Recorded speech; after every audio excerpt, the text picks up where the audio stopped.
MK times news में आपका स्वागत है। मैं हूं एमके आजाद। आज बात किया जाएगा दिल्ली विधानसभा चुनाव परिणाम के बाद की जो राजनीति है वो दिल्ली की राजनीति किस ओर इशारा करते हुए नजर आती है। आज इसी को टटोलने की कोशिश करते हैं और हमारे दर्शक भी जानना चाहते हैं कि भारतीय जनता पार्टी से सीएम के चेहरे कौन होंगे। तो आज इसी बातों को आज हम टटोलते चले जाएंगे।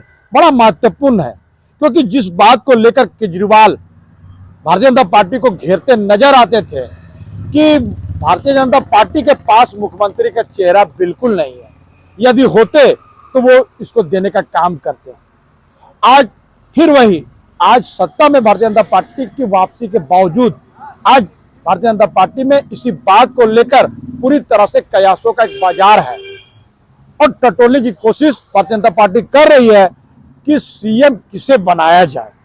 तो कई नामों की चर्चा पूरी तरह से दौड़ता हुआ नजर आ रहा है, लेकिन बड़ा महत्वपूर्ण है, किसी ने अंदाजा बिल्कुल नहीं लगाया था कि दिल्ली विधानसभा में अरविंद केजरीवाल से लोगों में इतना गुस्सा भरा है और किसी ने अंदाजा बिल्कुल नहीं लगाया था कि कांग्रेस पार्टी के एंट्री से सबसे ज्यादा नुकसान तो आप पार्टी को ही होगा, क्योंकि कई न्यूज चैनल के सर्वे और अंदर खाने की रिपोर्ट यह बताती थी कि कांग्रेस पार्टी के चुनाव लड़ने से कई सीटों पे आप पार्टी को फायदा होगा और भारतीय जनता पार्टी को नुकसान होगा।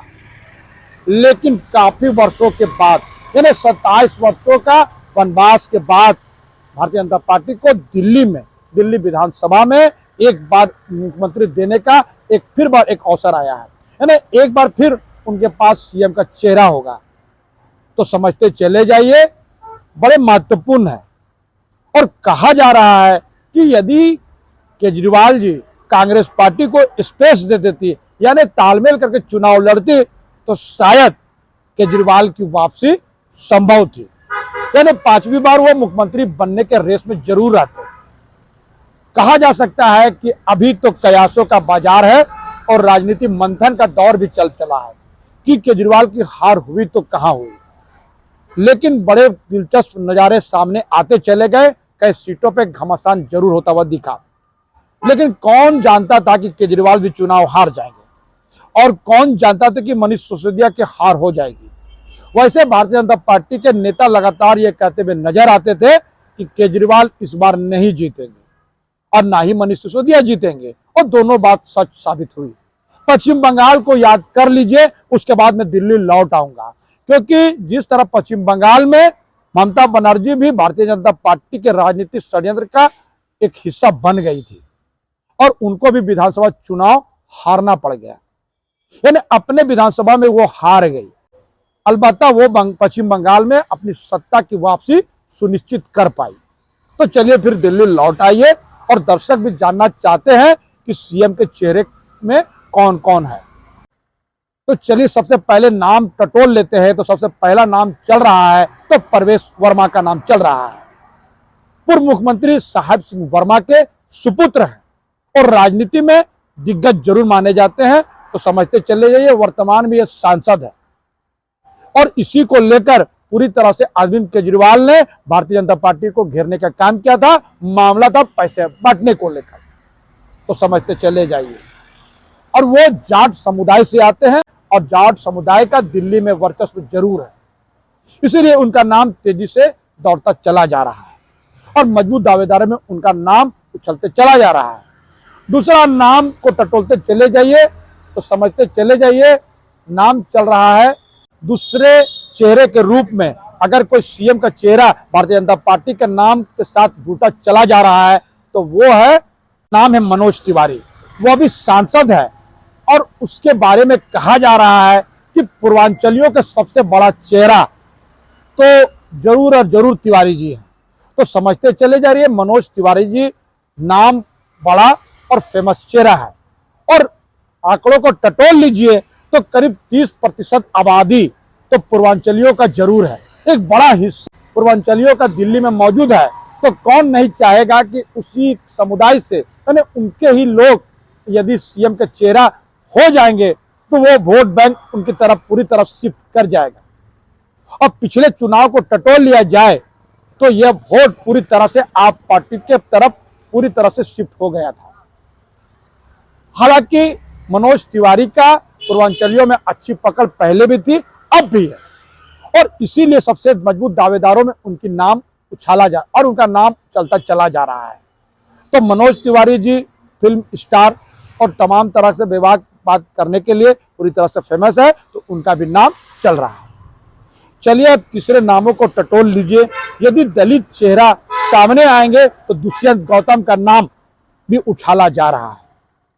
तो दलित चेहरा को भी अगर टटोलने की कोशिश होगा तो दुष्यंत गौतम का नाम सबसे अव्वल है, और दलितों का बहुत बड़ा वोट बैंक दिल्ली में मौजूद है।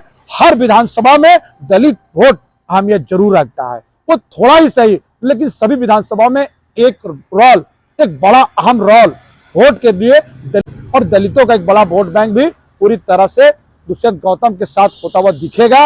यदि भारतीय जनता पार्टी दुष्यंत गौतम को सीएम बनाएगी तो दलितों का एक बड़ा वर्ग उनके साथ जुटता चला जाएगा। चलिए और आगे बढ़ते चले जाइए। एक और नाम पूरी तरह से उभर रहा है, वो है सुषमा स्वराज की सुपुत्री बांसुरी स्वराज।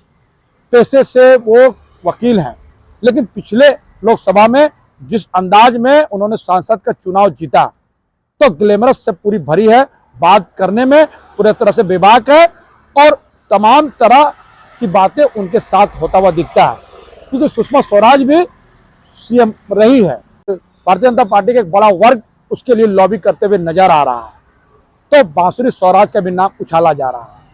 और चलिए, नामों का फेरिस्त तो लंबा है, लेकिन एक और महत्वपूर्ण नाम है, वो है वीरेंद्र सचदेवा का, जो इस वक्त में भारतीय जनता पार्टी के प्रदेश अध्यक्ष है।